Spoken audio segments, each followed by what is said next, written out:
Before starting my presentation, I'd like to express my thanks for inviting me as a speaker today. My presentation title is South Korea's Carbon Neutrality Policy and CCUS Technology Development Status. I do hope this presentation will be helpful for you to enlarge your understanding on Korea's efforts for carbon emission reduction.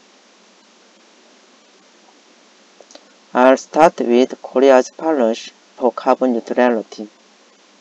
After that, I'll talk about the role of CCUS for carbon neutrality. And then I'll briefly show you CCUS development status in Korea. Finally, I'll summarize my presentation. So I'll get started with Korea's policy for carbon neutrality. Korea is importing more than 94% of its energy use from other countries because fossil fuel resources is few in Korea. Korea's primary energy consumption is around 300 million TOE, depending mainly on fossil fuels. As a result of a huge amount of fossil fuel use, Korea's greenhouse gas emission reached 728 million tons CO2 in 2018 and recorded world's 7th biggest CO2 emitter. Under the pressure of carbon emission reduction at home and abroad, President Moon declared Korea's carbon neutrality by 2050 to join and contribute to the global efforts for climate change mitigation. After the declaration, 3 subsequent policies were adopted in the government and announced. First one is 2050 Carbon Neutrality Strategy. This is a roadmap to go to net zero by 2050. Second one is Korea's NDC submitted to UN. In this document, national greenhouse gas emission reduction target by 2030 was suggested. Third one is Korea's LEDS, submitted to UN. This is a strategy to achieve carbon neutrality by 2050. I'd like to explain a little more for each policy.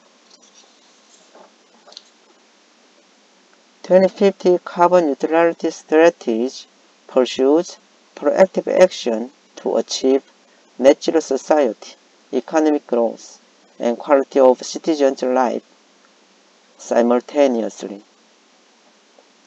3+1 specific strategies were suggested to reach this vision. 3 main strategies are transforming economic structure to a low-carbon economy, creating a low-carbon industrial ecosystem led by new technology, and moving fairly to a carbon neutrality society.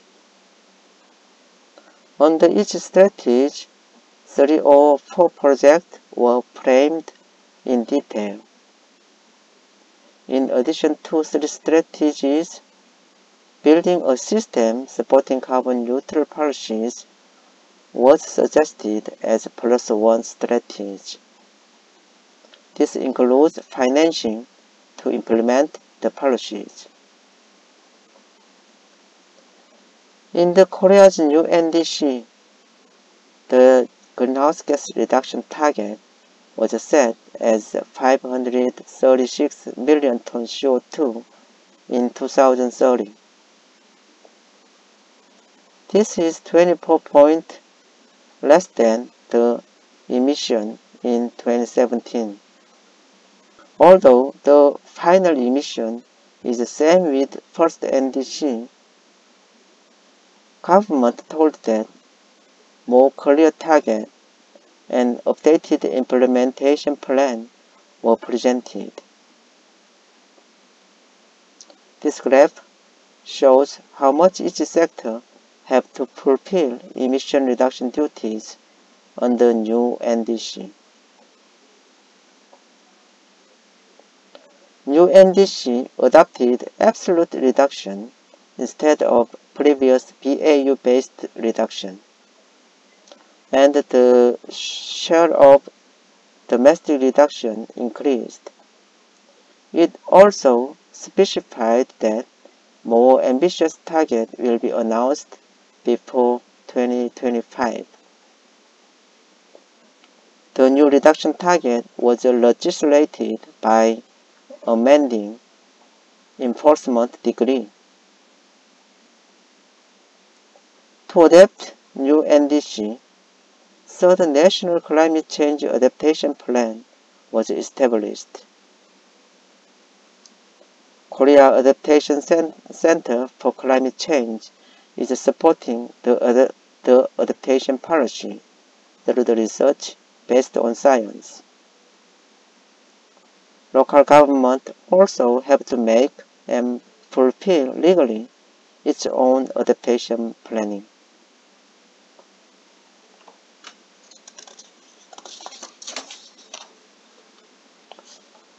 To implement new NDC, government incorporated updated target into second basic plan for climate change response, and 3 strategies: transition to a low-carbon society, establishment of a robust adaptation system, and enhancement of climate change response framework were made in this plan.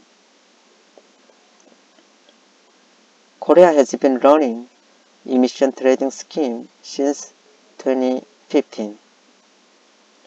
In the third phase, ETS started this year. Transportation and construction emissions were additionally included, and the coverage rate among the total national emission increased to 73.5% from previous 70.2%. Korean Green New Deal policy, announced last year, also support NDC target achievement. Around $73 billion will be invested to practice the Green New Deal. Main themes of the Green New Deal are green infrastructure, low carbon and decentralized energy, and innovation toward green industries.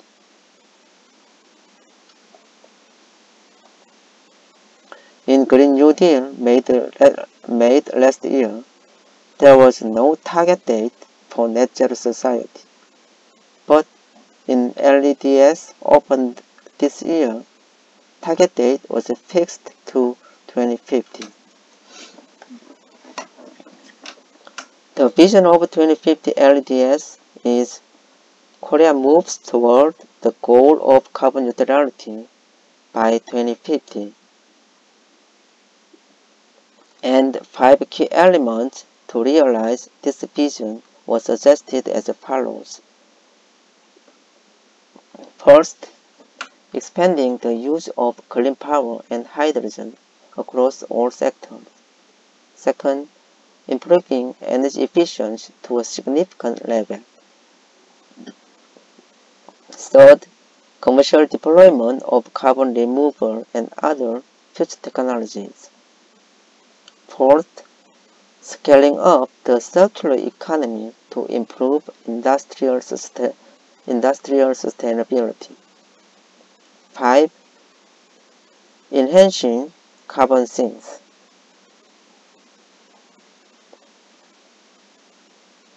Strategies in 7 sectors and innovation of 3 implementation bases were established in detail. Next, I'll move to role of CCUS for carbon neutrality.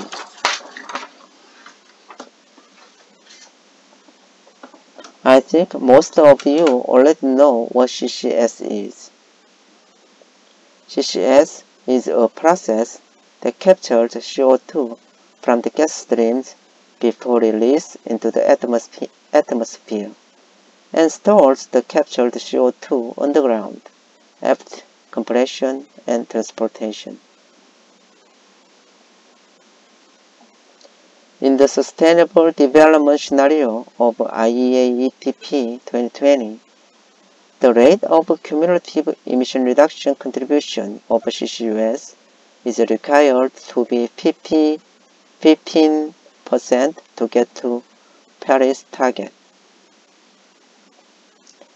In the past innovation case scenario, to achieve net zero in 2050, CCUS contribution among additional 10 gigaton CO2 reduction is around 25% to go from SDS scenario to FIC scenario. In power sector, most fossil fuel power plants should be operated with CCUS, and power generation by NG with CCUS is higher than that of coal with CCUS in 2070.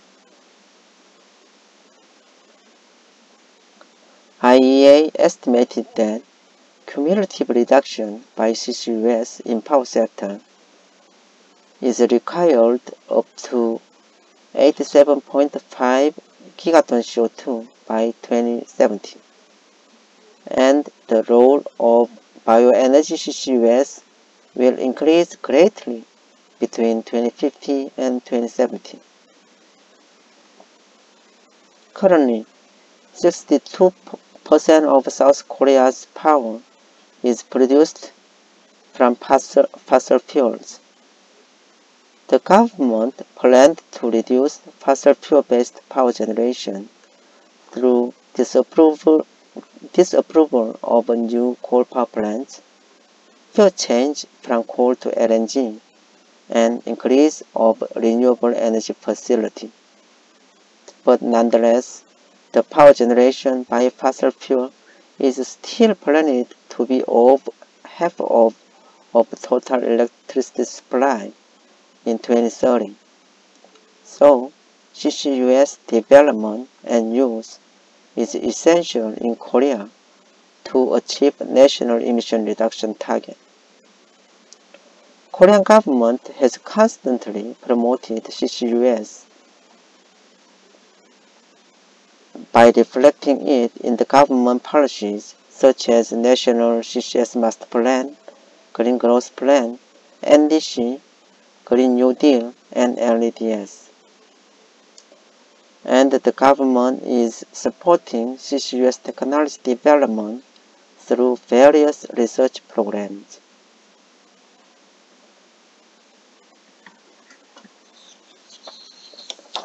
From now on, I'll explain the development status of representative CCUS technologies in Korea.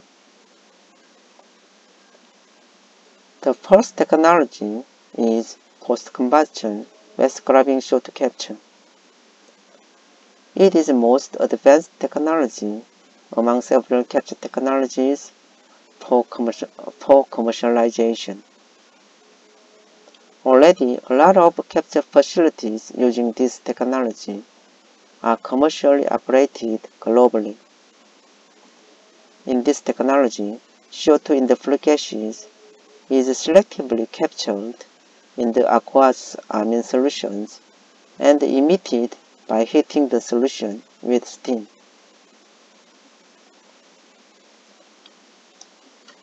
KECO is leading waste-scrubbing capture technology development in Korea. KECO has developed a series of advanced amine absorbent.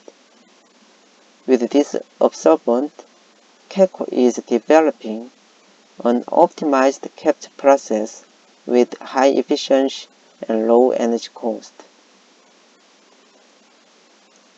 When scrubbing technology development was started in year 2000 at LNG power plant in a scale of 0.1 MW. It was scaled up to 10 MW at coal power plant in 2013. The 10 MW pilot plant erected in Boryong coal-fired power plant, it can capture 200 tons CO2 a day.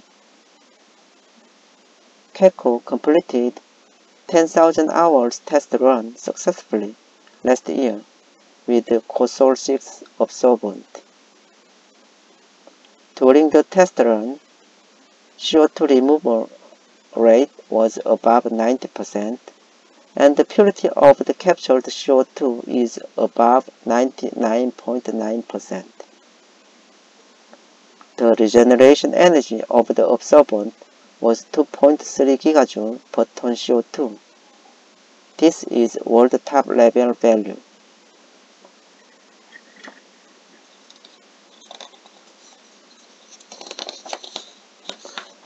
Next technology is chemical looping combustion captures.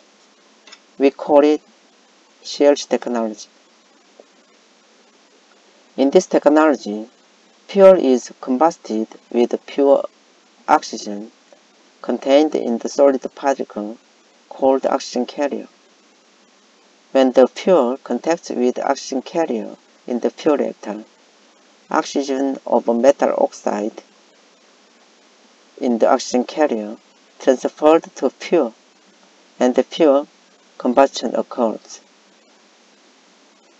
As a result of the reaction, only CO2 and water vapor are emitted.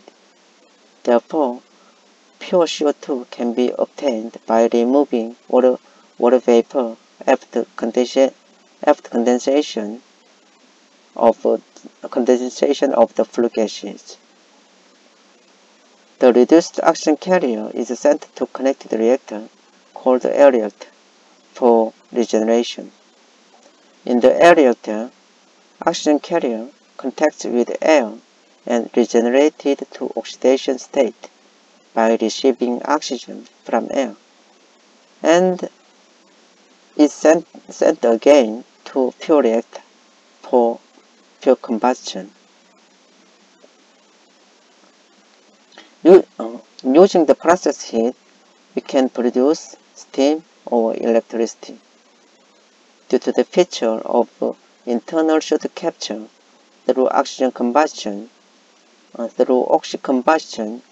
using metal oxide, this technology don't need a high-cost capture facility and air separation unit. NOx emission is also very low. Therefore, the NOx facility is also unnecessary, and CLC can be applicable in various sizes to industry and power generation. KECO has developed world's best oxygen carrier and tested it sub-megawatt bench scale. Through 200 hours continuous autothermal operation, we achieved pure conversion and CO2 purity above 99%.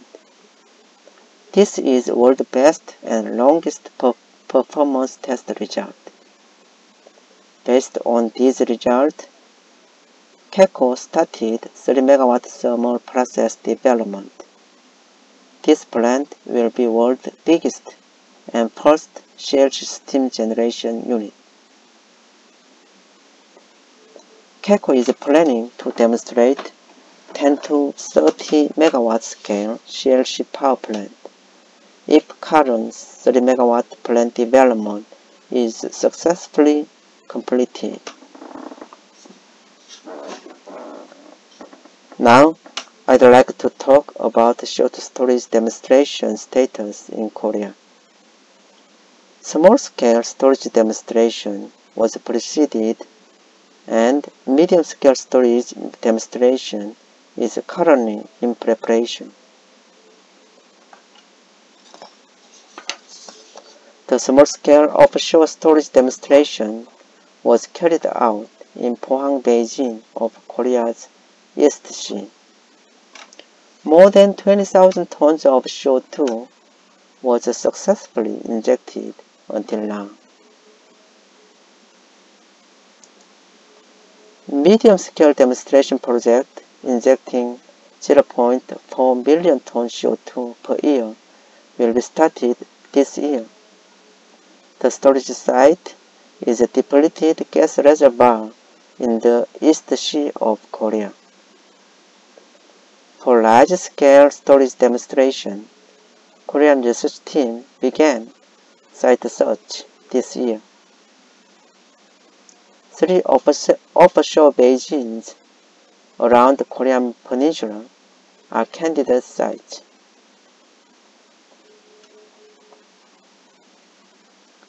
I'll move to CO2 utilization technology. KECO is developing CO2 methanation technology.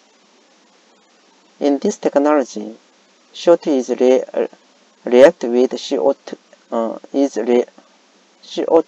reacts with hydrogen to produce methane. Hydrogen is supplied by water electrolysis using unused renewable electricity. KECO found new bacteria which can effectively produce methane from CO2 and hydrogen, and a bench-scale plant converting 100 kg of CO2 a day was erected and operated successfully. We are planning to scale up this process for 2 MW integrated power-to-gas demonstration by connecting it to the renewable energy.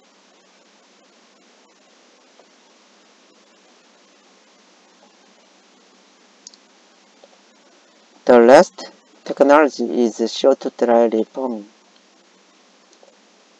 Korea Research Institute of Chemical Technology is developing carbon dioxide methane dry reforming to produce syngas, which is composed of carbon monoxide and hydrogen. Syngas is a platform chemical to produce other chemicals. The catalyst and reforming process has been developed in a bench scale. Pilot plant converting 20 tons CO2 a day is currently under construction. Now, I'd like to finish my presentation with summarizing my talks. Korea declared carbon neutrality by 2050.